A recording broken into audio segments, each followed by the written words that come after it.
all. Welcome to another episode of Ref Talk with Referee Sid and Referee Bob.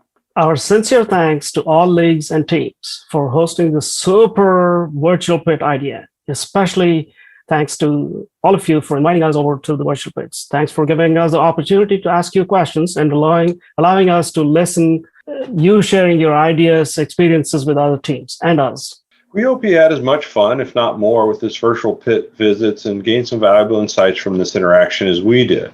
In our previous episode, we summarized the scoring achievements, breaking it down by match periods, and when scoring achievements are actually recorded. So in this episode, we'll try to highlight the key rules of the game again, breaking it down by match periods. This is not to imply that other rules we are not highlighting don't matter. All rules apply at all times. We're just trying to get the key ones for each of the match periods. Let's begin with the autonomous period of the match. The key rules that are very likely to come into view are G18, which is early start to gameplay, G19, late starting autonomous late, GS6, parentheses 1, control or possession of more than 3 rings, or GS6, parentheses 2, more than 1 wobble goal.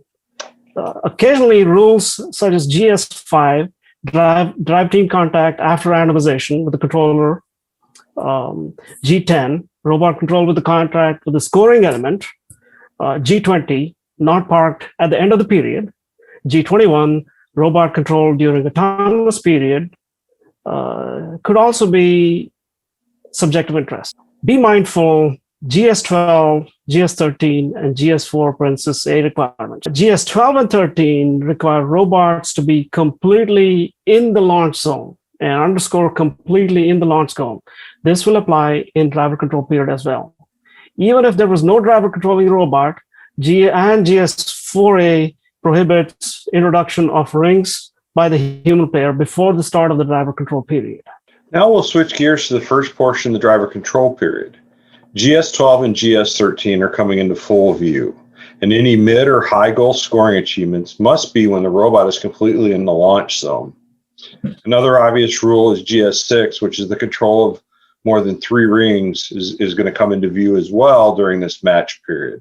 And also remember the other part of GS6, that you can only possess 1 wobble goal during any period. GS4 also has instructions for the human player what is allowed and what is not. Specifically, GS4 parentheses C requires the human player to put the rings into the playing field as quickly as possible, and there are penalties for that. GS9, placing rings on the wobble goal, could also come into view, but it could be an unlikely situation.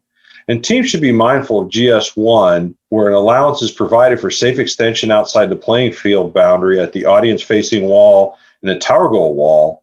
Any other extension will be disallowed and could quickly escalate to a yellow card per Rule S2. During the last 30 seconds of the driver control period, which is the end game, GS1, GS4, GS6, GS12, GS13, they're all that we discussed about are still in play in the end game as well.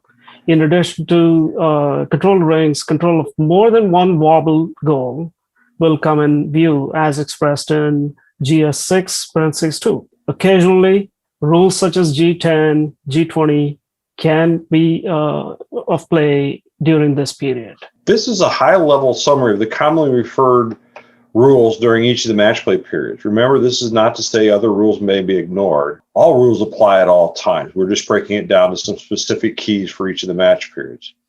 Please use this guide as a way to review the game manual rules and read the forums for any updates that will supersede the game manuals. Finally, remember that S3 safety gear should be strictly adhered to all times, and especially during match play, even during remote events. That's all, folks, for this episode. Please send us your comments and questions, especially what you wish to hear from us in the next episode. Continue building those friendships, mind, skills, and robots. Until next time, this is Referee Sid. And this is Referee Bob signing off for the night.